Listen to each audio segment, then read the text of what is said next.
আসসালামু আলাইকুম। আলহামদুলিল্লাহ আজ থেকে প্রায় ১০-১১ মাস আগে আমি অল্প কিছু বেইজিং হাঁসের বাচ্চা কিনে এনেছিলাম টোটাল ১৩০ পিসের মতো। হাঁসগুলি সম্পর্কে তেমন কোনো অভিজ্ঞতা তখন আমার ছিল না। তবে আস্তে, আস্তে আলহামদুলিল্লাহ এই হাঁসগুলি সম্পর্কে আমাদের ভালো একটা ধারণা তৈরি হয় এবং হাঁসগুলি যখন বড় হয়, বড় হতে, হতে এগুলি ডিম পাড়া শুরু করে। আমরা মূলত বেইজিং হাঁসের বাচ্চাগুলি এনেছিলাম মাংস উৎপাদন করার জন্য। অর্থাৎ এই হাঁসগুলি থেকে বেশি পরিমাণে মাংস উৎপাদন হয়, যে কারণেই আমরা এই হাঁসগুলিকে মাংস উৎপাদন করার জন্যই এনেছিলাম। কিন্তু পরবর্তীতে এগুলিকে আমরা খাবার সীমিত করে এগুলিকে আমরা ডিমের জন্য তৈরি করেছি। আলহামদুলিল্লাহ এগুলি এখন ভালো পরিমাণে ডিম দিচ্ছে এবং এই ডিমগুলি থেকে অল্প অল্প করে আমরা বাচ্চা উৎপাদন করছি। তো আমরা আজকে মূলত কিছু বাচ্চা উৎপাদন করেছি বা বাচ্চা কিছু আমাদের আজকে বের হবে, সেই বাচ্চাগুলির জন্য ব্রুডিং তৈরি করতেছিলাম, অর্থাৎ ওদের থাকার জায়গাটা তৈরি করছিলাম। যে জায়গাটাতে বাচ্চাগুলিকে আমরা ব্রুডিং করব এটা হচ্ছে ফ্লোর। এই ফ্লোরের উপরে আমরা কাঠের গুঁড়ি দিয়ে দিচ্ছিলাম এবং এই কাঠের গুঁড়ির উপরে আমরা হচ্ছে পাটের বস্তা বা পাটের ছালাগুলি দিয়ে দিব যাতে করে এটা নরম থাকে।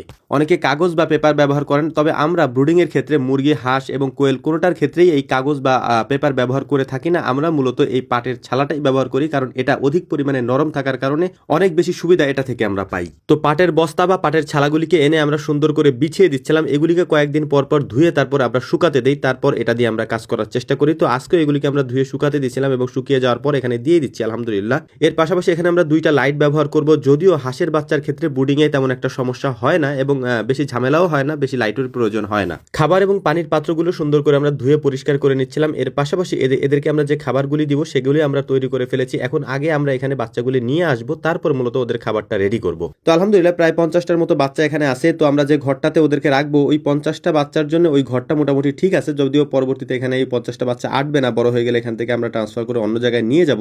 তাই প্রাথমিকভাবে যতটুকু জায়গা আমাদের প্রয়োজন ততটুকু জায়গার মধ্যেই আমরা ব্রুডিংটা তৈরি করেছি, সেখানে আমরা ব্রুডিংটা করব। তো বাচ্চাগুলিকে আমরা এখন বের করে নিয়ে যাব এখান থেকে, তারপর ওদের খাবারটা আমরা তৈরি করব, যেটা আপনাদেরকে দেখাবো। হয়তো আপনাদের কাছে নতুন মনে হতে পারে। অনেকেই প্রশ্ন করেন বা জানতে চান বা আমাদেরকে দেখেন যে আমরা যখন কোয়েল পাখির বাচ্চা ব্রুডিং করি অথবা মুরগির বাচ্চা ব্রুডিং করি, সেক্ষেত্রে ওদেরকে আমরা প্রি স্ট্যাটাস যেটা থাকে সেটাকে গুঁড়ো করে খেতে দেই। অনেক ক্ষেত্রে মুরগির ক্ষেত্রে দেওয়া লাগে না, কিন্তু কোয়েলের ক্ষেত্রে আমরা এটা দিয়ে থাকি। অনেকেই প্রশ্ন করেন যে হাঁসের বাচ্চার ক্ষেত্রে প্রাথমিক পর্যায়ে কোন খাবারটা আমরা দিই। তো আপনাদেরকে আমরা দেখানোর চেষ্টা করছি। প্রাথমিক পর্যায়ে হাঁসের জন্য আমরা লাইসোবেটের পানি দিই লিটারে 1 গ্রাম করে এবং ওই পানির মধ্যে আমরা মুড়ি দিয়ে দিই। শুকনা মুড়িকে আমরা এই পানির মধ্যে ভিজিয়ে দেবো যাতে করে এই মুড়িটা সুন্দর করে নরম হয়ে যায় এবং ওই নরম মুড়িটাই প্রাথমিক পর্যায়ে প্রথম খাবার হিসেবে আমরা হাঁসের বাচ্চাকে দিয়ে থাকি। তো লাইসোবেটের পানির মধ্যে যে মুড়িগুলো আমরা দিয়েছিলাম এই মুড়িগুলিকে সুন্দর করে আলাদা আরেকটা পাত্রে দিয়ে আমরা হালকা একটু লাইসোবেটের পানি সেখানে দিয়ে দেবো যাতে করে মুড়িটা আস্তে আস্তে সেখানে ভিজে নরম হয়। এর পাশাপাশি বাকি যে পানিটা আছে এই পানিটাই মূলত আমরা ওদেরকে খেতে দিব। একটা পানির পাত্রের মধ্যে আমরা পানিটা ঢেলে নিচ্ছিলাম এবং এরপরে আমরা যে কাজটা করছি,